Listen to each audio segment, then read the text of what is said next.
quiero compartir con ustedes este tema que el título es Reescribiendo la historia. Digan junto conmigo, reescribiendo la historia. Fíjense, quiero empezar de la siguiente manera. Quiero tomar este rumbo de introducción y quiero empezar con unas preguntas acerca de este tema, reescribiendo la historia. Fíjense bien esta primera pregunta: ¿será posible cambiar las cosas? ¿Será posible cambiar las circunstancias? ¿Es posible vivir de una manera diferente? ¿Será acaso habrá una posibilidad de vivir de una manera diferente? ¿Poder dejar cosas innecesarias y dañinas para vivir mejor? ¿Se podrá? Eso son preguntas para cada uno de nosotros, dentro de nosotros. Y la siguiente es: ¿podremos delante de Dios obtener otra oportunidad para vivir para Él? Meditando yo en este tema, venían a mí todas estas preguntas. Y déjame pasar inmediatamente a lo que dice la palabra de Dios. Filipenses capítulo 4, verso 13. Y todos se lo saben de memoria, ¿verdad? ¿O quieren pasar a decir los 66 libros? Filipenses 4:13, a ver. Todo lo puedo en Cristo que me fortalece. Miren, hasta entonaditos están. Muy bien, qué bueno. Fíjense lo que comienza diciendo aquí en la Biblia, Filipenses 4:13. Todo lo podemos en Cristo que nos fortalece. ¿Acaso habrá algo imposible para Dios? No. ¿Habrá algo imposible que no se pueda hacer? No. Pero fíjese la advertencia de esta carta a los filipenses del apóstol Pablo. Les recuerda, les dice: yo les hago un recordatorio. Todo, si ustedes están en Cristo Jesús, si nosotros permanecemos, vivimos. Ahorita mencionaba algunas palabras de esta hermosa canción: creo en ti. ¿Qué significa? ¿Qué hay detrás de creer en el Señor? Pero si permanecemos en Cristo Jesús, mire, Él nos fortalece para que todas las cosas, no usted, no yo, no por nuestra mano ni nuestras fuerzas, sino por medio del poder de Dios, todas las cosas sean cambiadas. Fíjese lo que dice en el libro de Daniel capítulo 2 verso 21. Dice: Él muda los tiempos y las edades. En otra traducción, Él cambia los tiempos, Él cambia las edades, quita reyes, pone reyes, da la sabiduría a los sabios y la ciencia a los entendidos. Fíjense, ¿dónde debe de estar nuestra permanencia y nuestro pensamiento? En lo que dice la palabra de Dios. Y si acaso a las primeras preguntas que yo mencioné hay alguna duda, bueno, la palabra nos lleva aquí al libro de Daniel y dice que Él se encarga de mudar los tiempos. ¿Sabe por qué? Porque Dios es Dios y Él hace lo que Él le place. Él tiene la soberanía absoluta. ¿Verdad que usted tiene cierta voluntad? En su casa se hace lo que usted hace, lo que usted quiera, ¿verdad que sí? O en otra parte. Eso quiero nada más decir un ejemplo, ¿verdad que sí? Cada uno de nosotros, ¿verdad? Bueno, imagínese la voluntad y la soberanía que tiene Dios Todopoderoso, donde la de nosotros queda por los suelos, porque la de Él es la que se establece siempre. Y luego fíjese lo que dice en el libro de Eclesiastés, capítulo 3, verso 15. Dice: aquello que fue, fíjese bien, ponga atención, lo tenemos acá en pantalla. Aquello que fue, ya es, y lo que ha de ser, fue ya. Y Dios restaura lo que pasó. Entonces, si usted recuerda las primeras preguntas de cómo empezamos, si teníamos duda que se pueden llegar a hacer cambios, se pueden cambiar las cosas, podemos cambiar nosotros, podremos cambiar la historia, podemos cambiar el mundo, la sociedad puede cambiar, la gente puede cambiar. Bueno, dice el Señor: si están en mí, yo los fortalezco. Si están en mí, entonces mi soberanía, yo haré que los tiempos yo los cambie. Si están en mí, les tengo buenas noticias. Lo que fue, ya pasó. Eso ya está para allá. Nosotros somos los que en nuestra mentalidad y a veces en nuestro corazón y nuestras emociones queremos estar ahí así, como cuando no se cortan las uñas de los pies, así, ¿verdad? Agarrados, engarruñados del piso. Nosotros, pero el Señor dice: aquello que fue ya es, lo que ha de ser fue ya. El Señor, Él planea, Él ya planeó y Él establece y ya trazó el futuro de absolutamente toda la creación. Y Dios restaura lo que pasó. Así que déjame concluir que la respuesta a las primeras preguntas, la respuesta es sí, sí se puede todo eso. Y sabes que ese es el corazón de Dios, hacerlo. Pero ¿sabes qué? ¿Qué es lo importante? Estar dispuestos a hacerlo nosotros. O sea, dentro de la fórmula, dentro de la ecuación, la parte importante que es flexible y voluble somos nosotros, no Dios. Lo importante es que nosotros estemos dispuestos a buscar a Dios. ¿Qué involucra esto? Mire, abandonar lo que nos hace daño. Cada quien, dentro de cada sí. Porque cada uno de nosotros nos conocemos a nosotros mismos. Mire qué privilegio que Dios nos ha dado esta conciencia, esta inteligencia, y te puedas conocer a ti mismo. Y cada uno de nosotros sabemos, donde ando no es bueno, con quien me junto no es bueno, yo mismo las cosas que a veces hago no son buenas. Y tenemos que abandonar lo que nos hace daño, porque ¿sabes qué? Es el resultado que te aleja del Señor. Y siempre debemos estar agradecidos, dándole gracias a Dios. ¿Sabes por qué? Porque de Él dependen el amor, la misericordia y el periodo de la gracia. Y yo quiero enfatizar y dejar bien en claro, mientras que Cristo Jesús no regrese aquí a la tierra, siguen persistiendo el amor, la misericordia y la gracia. No van a depender de ningún gobernante ni de nadie de aquí de nosotros en la tierra. Dependen porque mientras que el Señor está ahí, como dice después la palabra en otra parte, no es que se tarde, sino que va a cumplir su promesa. Pero sabes que les está teniendo paciencia y misericordia a todos nosotros. Pero de Él depende. Y entrando un poquito en materia al tema, reescribiendo la historia, fíjate que la misma historia nos demuestra que hay tiempos muy necesarios donde las cosas, ¿sabes qué? Parecen que han llegado a un límite ya. Yo no sé si tú lo veas, para mí es demasiado notorio. Ya veo las cosas y digo, ya estamos en el borde, ya estamos al límite. ¿Hacia dónde más tendrá que seguir caminando la humanidad y la sociedad? ¿Que acaso todos quieren caer a un precipicio? Para mí está demasiado claro. Mira, estamos en un mundo lleno de mentiras, tanta religión, tantas herejías, blasfemias, tanta maldad, tantos abusos, viviendo en un reino. Déjame decirte, estamos aquí en la tierra y Jesús nos enseñó a orar, y siempre la primera parte es: Señor, tu reino, todo lo que se mueva allá, que tu reino se establezca aquí. Pero déjame decirte que todo lo que está viviendo el mundo, lo que la sociedad y la misma gente ha escogido, este no es un reino de los cielos, sino es un reino de Satanás, por cómo se está viviendo y todo lo que está pasando aquí en la tierra. Y sabes que es un momento muy necesario que se levante un verdadero hijo de Dios y proclame la verdad. ¿Cuál es la verdad? La verdad es lo que establece la palabra de Dios. ¿Qué es la verdad? Es predicar a Cristo Jesús. Jesús dijo: yo soy la verdad. No hay ninguna otra verdad. Si alguien o algo te dice: yo aquí tengo la verdad, mira, yo aquí tengo la verdad, los remedios aquí, mira, para esto y para aquello, no, la verdad se llama Jesús. La verdad se llama Cristo Jesús. Y cuando tú caminas en pos de Él, y cuando tú estás adentrado en lo que dice Él a través de su palabra, entonces conocerás la verdad. Y entonces dice la misma escritura que entonces esa verdad que traerá libertad para cada uno.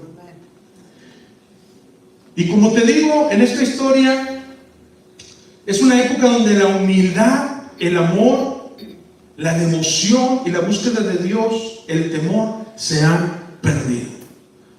En serio, a mí me llego ya a un punto en que digo: a mí me da pena, ya no sé ni qué pensar. A veces me enojo y me da tristeza y muchas otras cosas, pero ya en serio, ya después, cuando pasa el enojo y la tristeza y todo eso, me da una pena que digo: oye, si tú eres hijo de Dios, ¿cómo se te debe de estar tratando de que tú le sirvas y hagas las cosas a Dios. Eso no puede ser. Si tú y yo somos hijos de Dios, dentro de ti está la fuerza y el poder, las ganas, la pasión de querer estar ahí para el Señor.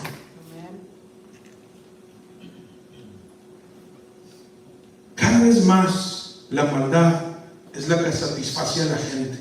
Ayer le comentaba a mi esposa, fíjate qué cosas. Hace miles de años, en Roma, cuando era imperio, ¿qué le emocionaba a la gente? ¿Saben lo que le emocionaba? Y cómo se hacían bien famosos los políticos de esa era, los césares, diciéndole a la gente, va a haber juegos en el Coliseo Romano. ¿Y sabes cuáles eran los juegos? Meter ahí a gente que se maten entre ellos, entre animales, bestias, de todo, porque era una perversión sumamente absoluta, no muy ajena a la actualidad. Pero ¿sabes qué? Que eso era lo que le entretenía, era la manera de entretener a la gente en esa época. Y lo que yo puedo ver es que esa misma maldad en nuestra época, en nuestra generación, es la que le satisface a la gente. Todo lo que es malo. Si tú vas a dar una propuesta de maldad, te haces famoso, la gente te elige. ¿Me explico? Porque es lo que le satisface a la gente. Y han dejado de creer en Dios. Porque si tú estás escogiendo eso que es malo, que todo el mundo sabe que es malo, yo no sé ni cómo la gente elige cosas, pero cada quien sabe. Y si tú estás escogiendo lo malo, ¿qué crees que está pasando? ¿Y qué crees que es la consecuencia? Que por ende ya no estás creyendo en Dios, ya no estás caminando en Dios, ya no estás en el camino correcto. Se han desviado. Pero ¿sabes qué es necesario? Es necesario, dile a la persona que está a tu lado, es necesario volver al camino correcto. Dice en Jeremías 18:15, Jeremías 18:15, dice, porque mi pueblo me ha olvidado. Fíjate las palabras a través del profeta Jeremías. Y es que cuando uno es pastor, cuando uno es profeta, cuando realmente tienes un ministerio que realmente refleja dones y las cosas que Dios ha dado, para saber que es un ministerio correcto, porque yo me baso en eso. Si tú no reflejas las habilidades, los dones, las cosas correctas en tu ministerio, difícilmente serás un ministro del Señor. Serás un ministro de la gente, pero no del Señor. Pero la carga que tenía Jeremías, que Dios le habla y le dice, porque mi pueblo me ha olvidado, dice el Señor, incensando a lo que es vanidad.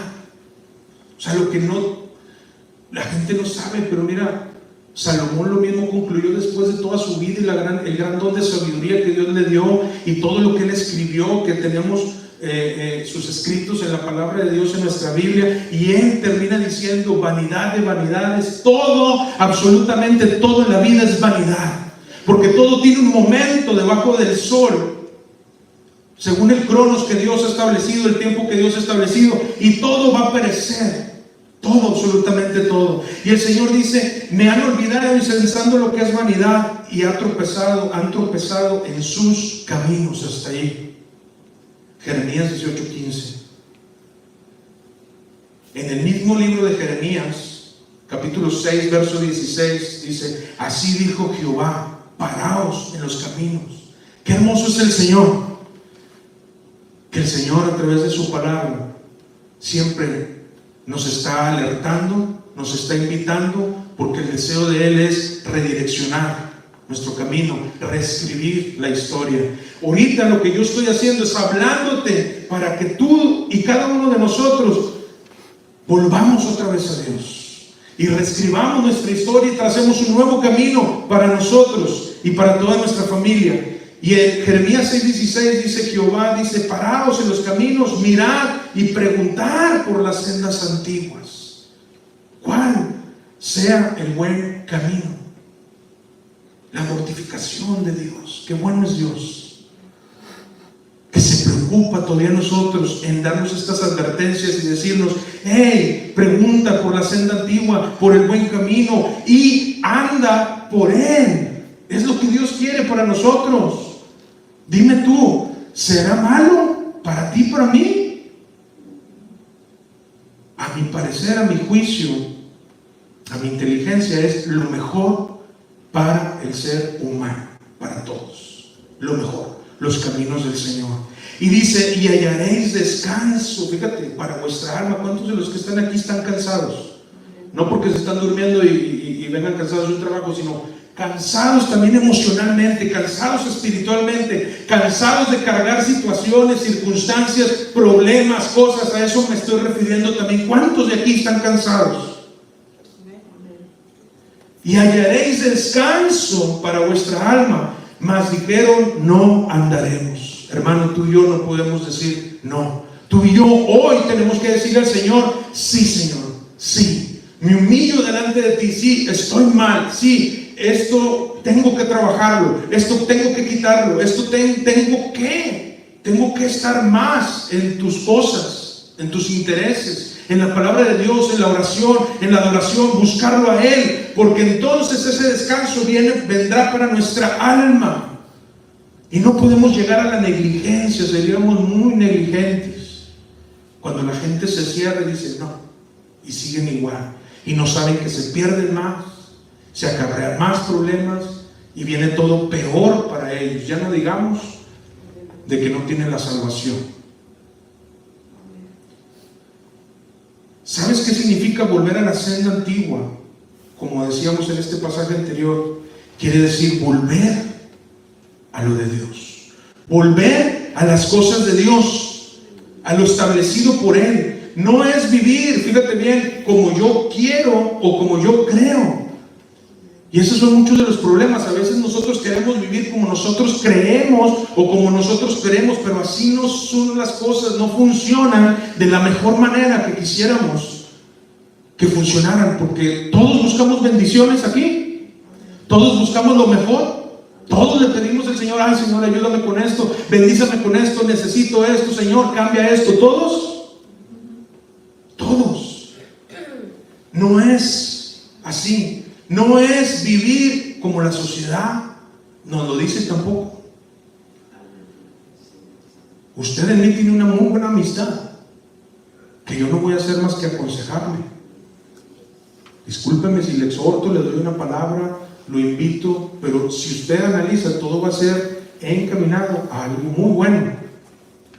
Pero sabe que hay otras amistades que son bien malas, familiares, amigos, compañeros, qué sé yo, no son amistades buenas, porque lo que ellos, las ideologías, lo que ellos piensan y vienen y te meten a ti, no es lo que Dios quiere para nosotros, no es lo que Dios quiere para un hijo de Dios. Y muchas personas empiezan ya de repente a actuar como esas ideologías de esas amistades que no son las que Dios quiere para nosotros. Porque nosotros estamos para creer y caminar como cree Dios. ¿Cómo, Señor, tú dices que debo de ser? ¿Cómo tú dices, Señor, que debo de vivir? ¿Cómo tú dices que debe de vivir mi casa, o sea, mi esposa y mis hijos en mi familia? ¿Cómo, Señor? ¿Cómo debemos de funcionar la familia? ¿Cómo debemos de actuar en el trabajo, Señor? ¿Cómo me debo de conducir en la calle? ¿Cómo debemos de vivir nuestra vida en todos los roles que cada uno de nosotros siempre estamos haciendo? De acuerdo a los preceptos de Dios establecidos en su palabra. Todo esto, hermanos, significa reescribir la historia, recordar y volver a la base de nuestra fe.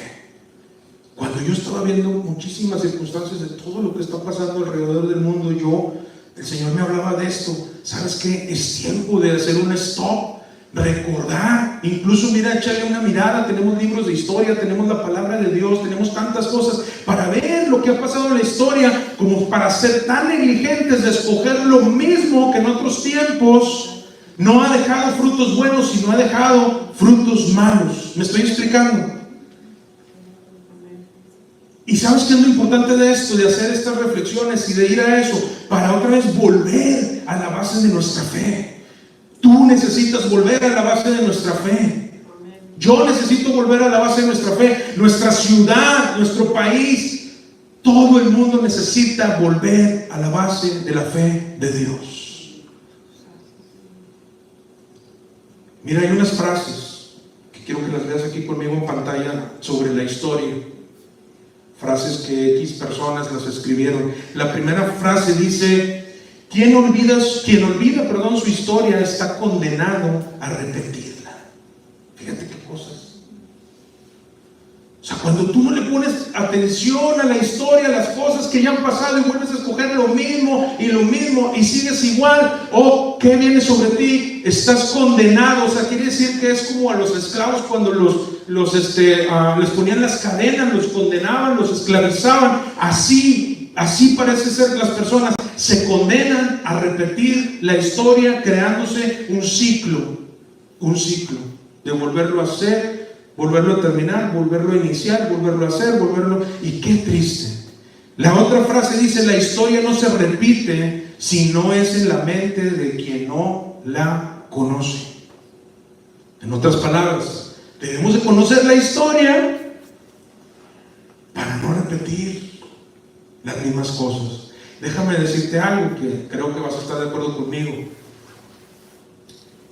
Nosotros tomamos mucho tiempo con nuestros hijos. Hoy en día se necesita tomar mucho tiempo para tus hijos, a todos los padres que están aquí, porque el tiempo que tú les dedicas y lo que tú les estableces, y que sea lo correcto aquí en la palabra de Dios, aquí en la iglesia, lo que Dios quiere, tú vas a ver eso de lo que estoy diciendo.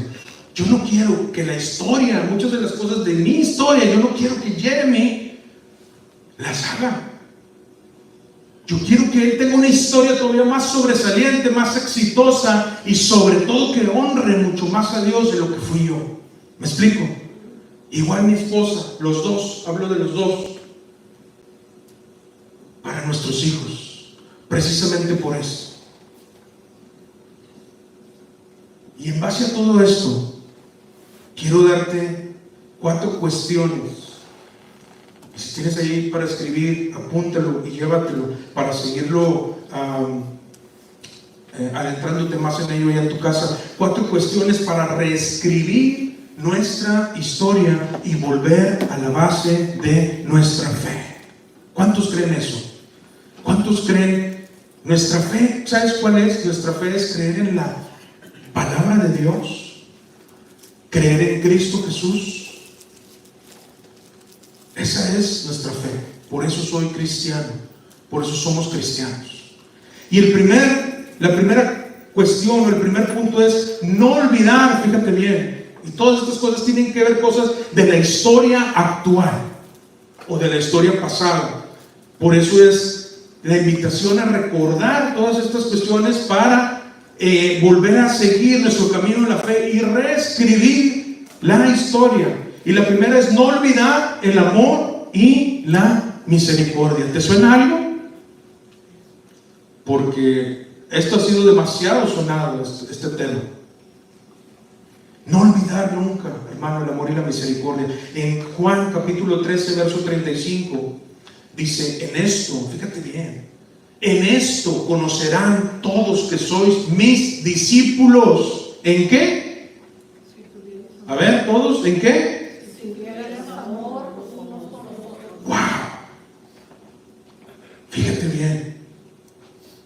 Cuando tú hablas de amor, cuando tú enseñas amor, cuando tú dices: hey, el ejemplo debe ser el amor, nunca te retractes, y no tienes por qué pedir disculpas ni retractarte nunca, porque estás dictando una base de nuestras doctrinas bíblicas y de nuestra fe, que es el amor. Y mismo el Señor Jesús dice: ¿cómo van a conocer que ustedes son mis seguidores, que son cristianos, como nos decimos ser hoy en día? ¿Cómo? Muy fácil: si tuvieres amor los unos por los otros, entre nosotros hubiera amor.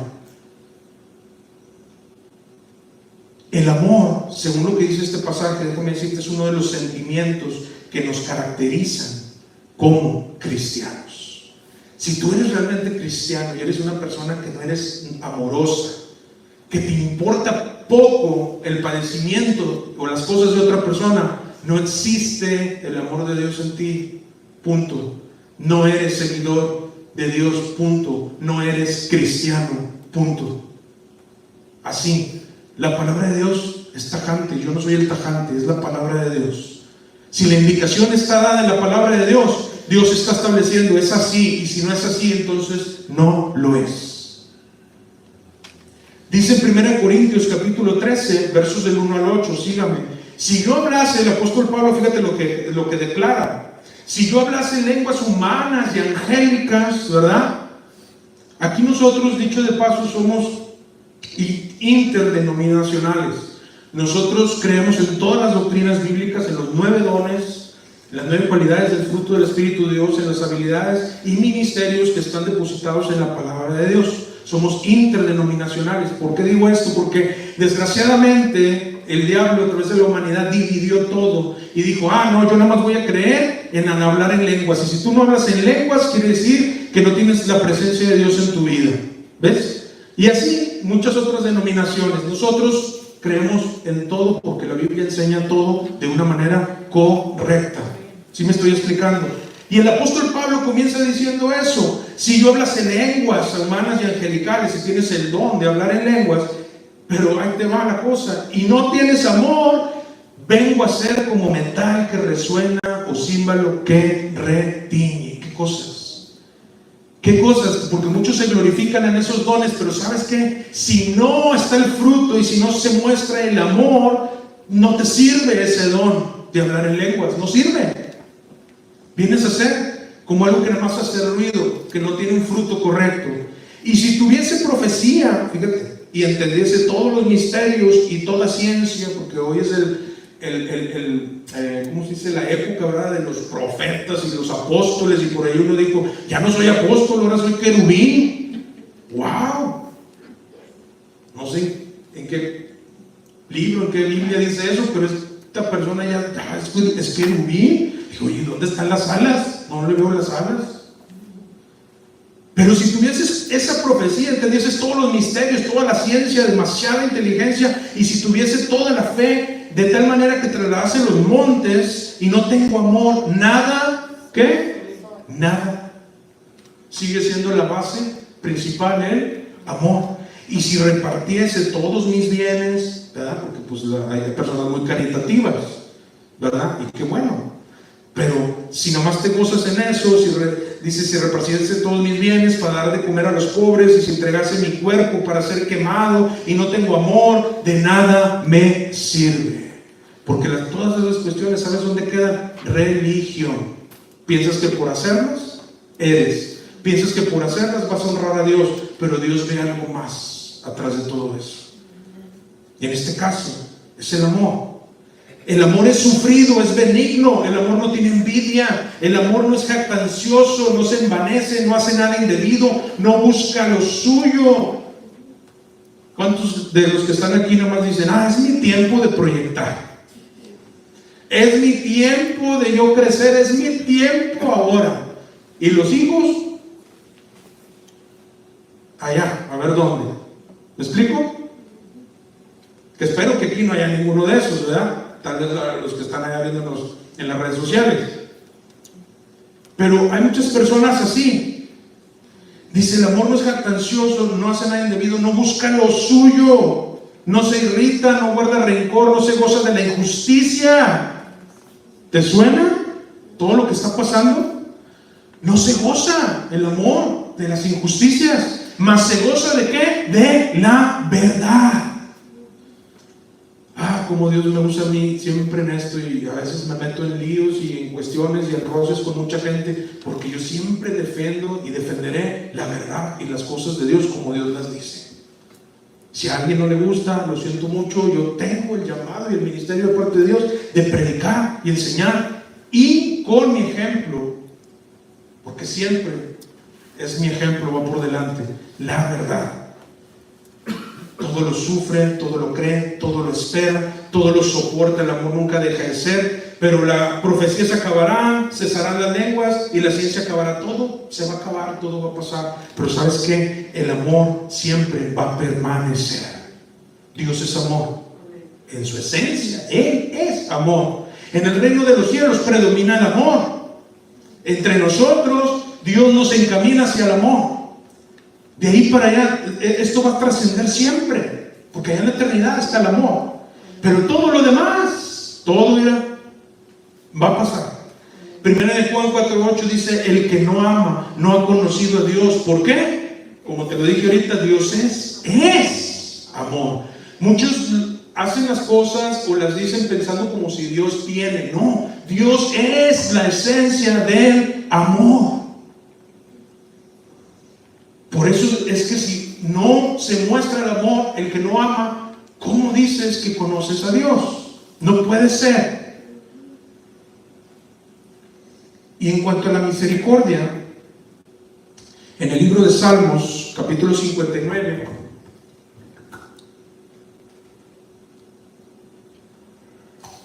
versos 16 y 17, dice: pero yo cantaré de tu poder y alabaré de mañana tu misericordia. Hoy la gente se enoja porque le dices: oye, tienes que reflejar y tener el amor y la misericordia, y vas a tener que pedir perdón y retractarte de ello, cuando son nuestros principios de la fe, son los principios de Dios, y Dios es amor, y de Él viene la misericordia. Qué feo que nos pidamos la misericordia entre nosotros, cuando la misericordia viene de Dios, y Dios la hace salir. En este tiempo antes del juicio, mira, para pecadores y no pecadores, porque Él es Dios. Porque así has sido mi amparo y refugio en el día de mi angustia. Fortaleza mía, a ti cantaré, porque eres, oh Dios, mi refugio, el Dios de mi misericordia. Y siempre la misericordia, nunca se nos olvide, ¿sabes con qué tiene que ver? Con irnos a refugiar, con irnos a amparar. En alguna parte, en este caso, el salmista declara: porque tú, Dios, eres nuestro refugio. Si en una parte tengo que refugiarme, si en una parte tengo que ir para que tú me cuides y me renueves y me bendigas, es en la presencia de Dios, porque ahí radica la misericordia. Déjame decirte lo que significa la misericordia. Es una virtud, o sea, es algo, una habilidad que se tiene que llegar al extremo, una virtud que inclina el ánimo a compadecerse de los sufrimientos y miserias ajenos. Cuando alguien viene a mí y me dice que tiene tal o cual situación, inmediatamente me compadezco y lo primero que hago es le doy una palabra y oro por él. Si hay algo en mí más que yo pueda hacer, lo hacemos. Y si no está en mis manos, bueno, lo llevamos en oración a las manos del que todo lo puede. Ven, siempre orillados. ¿Cómo no nos vamos a compadecer del sufrimiento y las miserias que otra gente está viviendo? Porque está padeciéndolas. ¿Sí me explico? El día que esto se termine, la presencia de Dios se ha ido de esas personas, porque no hay amor, no hay misericordia. Y como dijo el apóstol Pablo: oh, eres un címbalo, eres nada más un metal que está resonando, no tienes nada de Dios en ti. En el libro de Lamentaciones 3:22 dice: por la misericordia de Jehová, fíjate, no hemos sido consumidos. Wow, o sea, a mí me vuela la cabeza esto, porque hay gente que cree que con todo su poder, cree que de Él depende la misericordia y el amor. No, nunca se les olvide a todos esos oligarcas, magnates que hay hoy en día que quieren gobernar el mundo, que la misericordia viene de Jehová. Y por su misericordia, ellos mismos no han sido consumidos. Termina diciendo: porque nunca decayeron sus misericordias. Bendito sea el Señor Todopoderoso. A veces yo me pregunto, si estas cuestiones Dios las hubiera permitido que dependieran de un ser humano, hace mucho tiempo que se hubiera acabado el amor, se hubiera acabado la misericordia, se hubiera acabado la gracia. De por sí, ¿cómo estamos? El segundo punto, reescribir la historia, volver a los fundamentos de nuestra fe, tiene que ver con tener la mente de Cristo. Dile al que está a tu lado: tienes que tener la mente de Cristo. ¿Quién quiere tener la mente de Cristo? Cada día yo se la pido al Señor: Señor, yo quiero pensar como tú quieres que pienses. Yo quiero que tus pensamientos estén en mis pensamientos. La mente de Cristo. El apóstol Pablo enseña, fíjate bien, que todos los que estamos en Cristo Jesús, cuando tú vienes a Cristo Jesús, lo declaras como Señor en tu vida, dice la palabra en el libro de Efesios que ha sido sellado. Hay otra palabra, otro concepto que también es bautizado con una parte de la Shekinah de Dios, que es la presencia de Dios, el Espíritu Santo. Y cuando nosotros estamos en Cristo Jesús, tenemos al Espíritu Santo dentro de nosotros y tenemos que tener, fíjate bien, y practicar la mente de Cristo Jesús. 1 Corintios 2:16 dice el apóstol Pablo, porque ¿quién conoció la mente del Señor? ¿Quién le instruirá? ¿Quién le va a enseñar? ¿A Él? En otras palabras, Él es Dios omnisciente.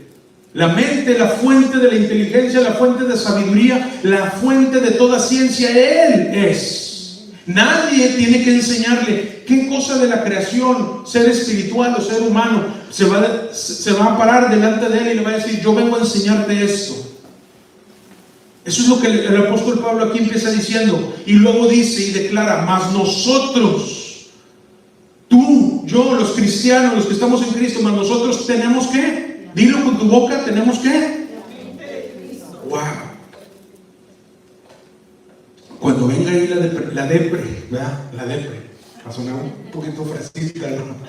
Cuando venga la depre, con todo respeto, fíjate bien lo digo, estoy muy consciente que hay enfermedades mentales, lo voy a decir con respeto, pero yo digo a las otras que hice, que no tienes nada y te cobijas en eso, ¿verdad? Cuando viene eso, cuando viene la tristeza, cuando viene todo eso, y se lo acabo de decir a un hermano, cuando vengan esos pensamientos malos de maldad y cosas que pasan por tu mente, sabes que tú empiezas a declarar, yo tengo la mente de Cristo.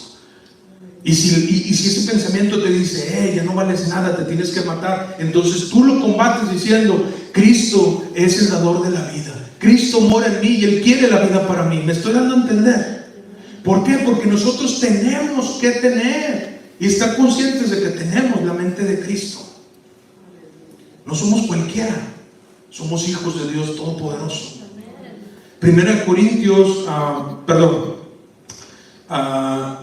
paso a la definición, ¿verdad? Porque el apóstol Pablo declara acerca de la mente de Cristo y que la tenemos que tener. Pero ¿cuál será la definición de la mente, de lo que significa mente? Y fíjate, te quiero dar esta definición: la capacidad de los seres humanos. ¿Quién dio las capacidades? ¿Quién las da? Yo siempre les digo a todos ustedes, cada uno de los que estamos aquí tenemos habilidades, dones, ministerios, llamados, tantas cosas que el Señor les ha dado, y si muchos no las están haciendo es porque no quieren hacerlas, pero el Señor las ha dado, y la capacidad esta la ha dado el Señor, una capacidad de los seres humanos de pensar, fíjate bien, imaginar. ¿Cuántos imaginan cosas? De conocer, de recordar, de entender. Qué importante siempre recordar. Por ahí dicen muchos, no, es que eso es malo, tú no debes de recordar. No, todo lo contrario, tienes que recordar. Oye, antes estaba pasando esto, ahorita vivo y hay una situación semejante. ¿Cómo me tengo que conducir diferente a lo que fue la historia? ¿Sí me explico? Y esta capacidad nos la da el Señor. La palabra hebrea para mente es lev, que también sabes que se traduce como corazón. Es decir, que toda esta capacidad de conocer, imaginar, recordar y entender no nada más está aquí en la mente, sino también en nuestro corazón, porque el corazón, los sentimientos, las emociones están ligadas a la mentalidad. De tal manera que muchos tendrán una cierta mentalidad para las cosas, y eso conduce tus emociones y tus anhelos a ciertas tendencias. Y en 1 Corintios 2, 7 y 8, fíjate lo que dice el apóstol Pablo. Dice, mas hablamos sabiduría de Dios en misterio. Subraya, hablamos sabiduría. La sabiduría oculta, la cual Dios predestinó antes de los siglos para nuestra gloria, la que ninguno de los príncipes de este siglo conoció, porque si lo hubieran conocido nunca habrían crucificado al Señor de gloria. ¿Estamos de acuerdo? No era la sabiduría de parte de Dios en ese tiempo, porque si no todos le hubieran conocido a Cristo Jesús. y todo el sistema de ese tiempo nunca le hubiera crucificado. Pero ¿saben lo que el apóstol Pablo nos quiere decir? Que hay una sabiduría escondida, apúntalo, y predestinada. Una manera, fíjate, de percibir el mundo, la realidad, y poder emitir un juicio correcto de todo para los que buscamos la mente de Cristo Jesús. 1 Corintios 2:10 dice: pero Dios nos las reveló a nosotros por el Espíritu, porque el Espíritu todo lo escudriña, aún lo profundo de Dios. ¿Qué significa? Que si tenemos y buscamos la mente de Cristo, Dios te estará revelando cosas y misterios ocultos. Claro que sí, el Señor me revela muchas cosas a mí, porque estoy ahí con Él en su presencia. Le revela muchas cosas a mi esposa. El Señor la usa en sueños. Acaba de tener recientemente 2, 3 sueños. Y el Señor nos revela cosas. ¿Para qué? Para advertirnos de los tiempos, para advertirnos de la realidad y para reescribir, ¿qué? La historia.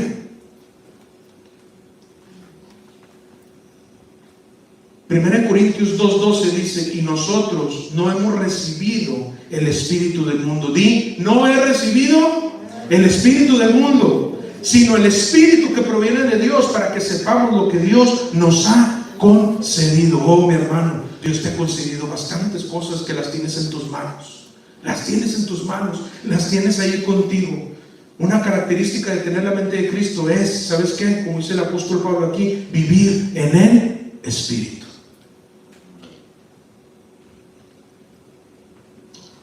Primera de Corintios 2:14: pero el hombre natural no percibe las cosas que son del Espíritu de Dios. ¿Qué es el hombre natural? Aquel que no ha tenido un encuentro con Cristo Jesús, que no tiene a Cristo en su vida, que no tiene la presencia de Dios en su vida, es un hombre natural. Aquellos que estamos en Cristo, nosotros ya caminamos en la eternidad desde ahorita, porque llevamos la presencia de Él dentro de nosotros. Y continúa diciendo el apóstol Pablo: porque para el hombre natural las cosas son locura y no las puede entender, porque se han de discernir ¿cómo? Espiritualmente. Ahí está la clave. Si tenemos la mente de Cristo, Dios nos da, a esto se le llama un discernimiento espiritual. Cuando tú te paras con alguien, si tú has buscado y Dios te ha dado este discernimiento, cuando tú te paras con alguien, tú empiezas a sentir en el Espíritu muchas cosas y Dios te revela muchas cosas. Cuando tú estás en un lugar, cuando tú estás en una parte, eso es el discernimiento espiritual. Significado de discernimiento espiritual es hacer distinciones cuidadosas en nuestra mente sobre la verdad, la habilidad de pensar como el mundo, como la vecina, como el amigo, como el compañero, ¿cómo? Bíblicamente, porque la mente de Cristo se encuentra en la palabra de Dios. Ahí encontramos tú y yo cómo piensa Él, qué es lo que Él quiere de nosotros, qué tenemos que hacer, qué no tenemos que hacer, cómo buscarle, cómo agradarle, cómo vivir una vida diferente, cómo obtener lo que todo el mundo quiere hoy en día, la bendición. ¿Verdad que sí? El tercer punto, ser hacedores de la palabra. Mis hermanos, esto tenemos que reescribir la historia. En esta base también tenemos que ser hacedores de la palabra. Santiago 1, 21 al 25 dice: por lo cual, desechando toda inmundicia y abundancia de malicia, tenemos que desechar el mundo, tú y yo. Deséchalo. Recibir con mansedumbre la palabra implantada. Recibe la palabra de Dios. Hay veces que no te va a gustar porque te gustan otras cosas. Eso es lógico. Pero lo importante es que lo aceptemos y vayamos aceptándolo, que sea implantada dentro de nosotros, la cual puede salvar vuestras almas. Ese es el chiste. Yo ayer platicaba con la hermana Reina y le decía: es que si tú estás ya en un momento donde ya te desahuciaron, donde ya no hay nada que hacer, ¿qué es por lógica lo mínimo que tienes que hacer? Si no es vivir para el Señor. Porque sabes que ya estás desahuciado para la ciencia y para el mundo, y sabes qué es lo que viene, que vas a morir. Y la gran pregunta es: cuando tú duermas aquí, ¿dónde va a despertar tu espíritu y tu alma? Pero sed hacedores, dice el apóstol Santiago, de la palabra, no tan solamente ¿cómo? Usted lo dijo, no yo. Engañándoos a vosotros mismos. La gente, como decimos, se mete 1, 2, 3, 4 dedos a la boca y nada más se menea ahí la boca. Pero si alguno es oidor de la palabra, pero no hacedor de ella, este es semejante a un hombre que considera un espejo su rostro natural, porque él se considera a sí mismo y se va. Pero ¿sabes qué es lo que pasa? Luego olvida cómo era. Se le olvidó su fe, la base de él y cómo era y todo. Mas el que mira atentamente la perfecta ley de la libertad y persevera en ella, no siendo oidor olvidadizo, sino hacedor de la obra, este será ¿qué? Todo lo que todos quieren, ¿verdad? Todos quieren la máxima bendición. Será bienaventurado en lo que haces.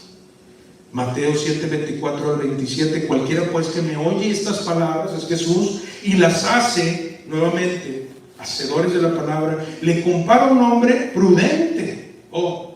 Eres cuerdo, eres inteligente, tienes sabiduría, que edificó su casa sobre ¿quién? Una roca. Descendió lluvia, vinieron ríos, soplaron vientos, golpearon contra aquella casa y no cayó, porque estaba ¿qué? Fundada sobre la roca. Tenía una fundación en Cristo Jesús. Pero cualquiera que me oye, todo lo contrario, le compararé a un hombre insensato. Descendió todo esto, las cuestiones de la naturaleza, y dieron con ímpetu con aquella casa y cayó, y fue grande ¿qué? La ruina. Todo lo contrario. ¿Por qué? Porque el hincapié del Señor para nosotros, este tiempo es crucial, hermano, escúchame bien, es ser hacedores de la palabra de Dios. ¿Sabes qué? Para ser lo que dice la Biblia, bienaventurado. ¿Qué es bienaventurado? ¿Que no vas a pasar pruebas? No. ¿Que no vas a pasar dificultades? No. ¿Que no vas a pasar enfermedades? No. Somos seres humanos. No somos como el querubín, ¿verdad? De la Florida. No somos querubines como él. Somos seres humanos y vamos a pasar por todo eso. Pero ¿sabes qué? El poder de Dios ahí va a estar. El Señor, allá donde yo estaba muriéndome en el hospital de cáncer, y todo así, mucho peor que como viene el hermano Inocencio, que ustedes lo conocen, mucho peor estaba yo. Que espérense, porque ahora en mayo vienen todos estos temas, y viene mi testimonio, y vienen imágenes, y viene todo, porque ese mes lo vamos a cerrar como un mes de milagros, un mes sobrenatural del Señor, pero ya será otro tema. Los que se quieran unir conmigo en los testimonios son bienvenidos. Pero ¿sabes qué? Que necesitamos ser hacedores de la palabra de Dios para ser bienaventurados. Y pese a todo eso que tenemos que pasar, tú verás la provisión, la mano de Dios, el poder de Dios, la bendición de Dios sobre tu vida. Un cristiano, déjame decirte, es un hacedor de la palabra. Escucha bien esto. Es un hacedor, no jura sobre ella. Así lo voy a decir nada más. ¿Para qué vamos a hacer unos payasos y poner y no poner ahí? No juramos. No caemos en idolatría ni tenemos a la Biblia, ¿verdad?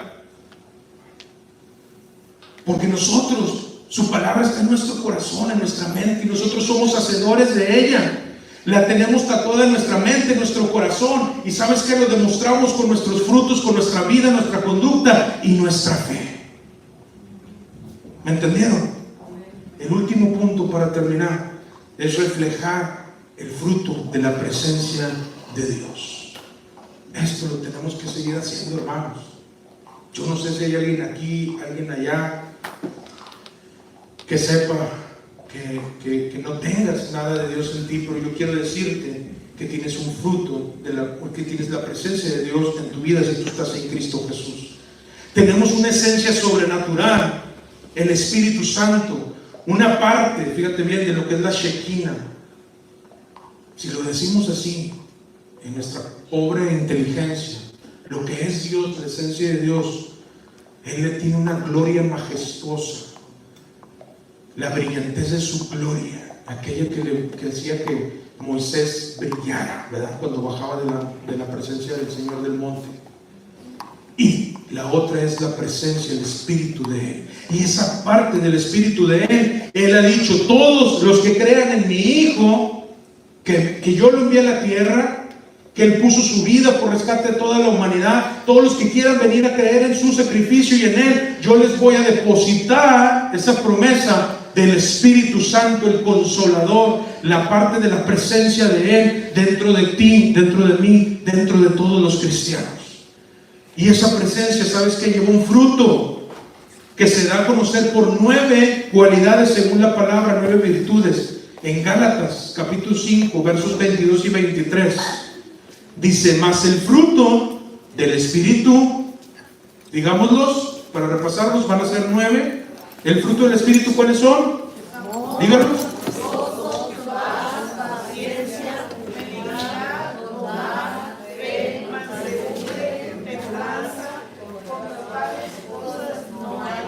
Ese fruto, esas 9 cualidades deben de estar en ti, deben de estar en mí.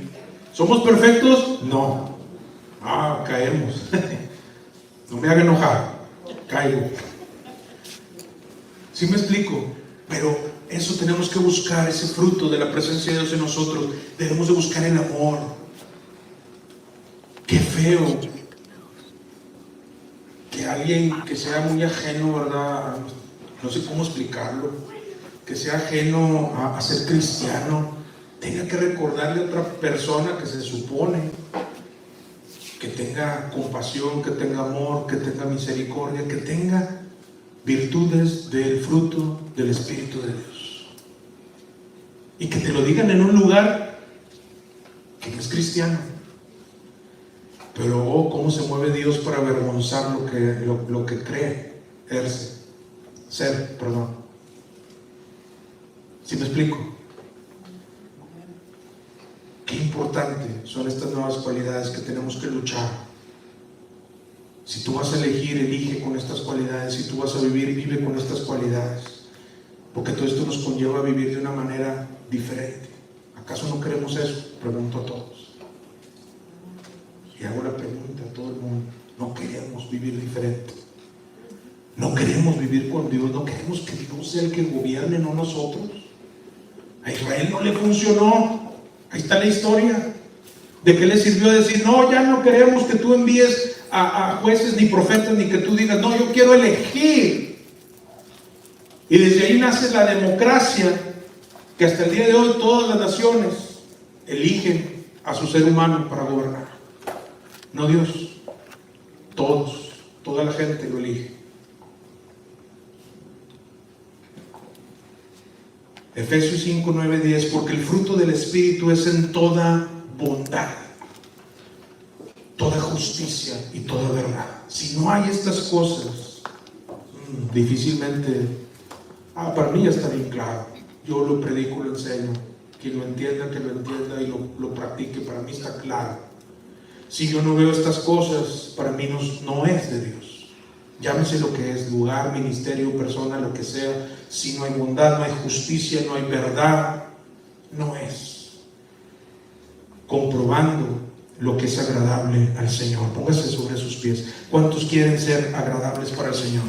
¿Cuántos quieren vivir en una vida agradable para el Señor?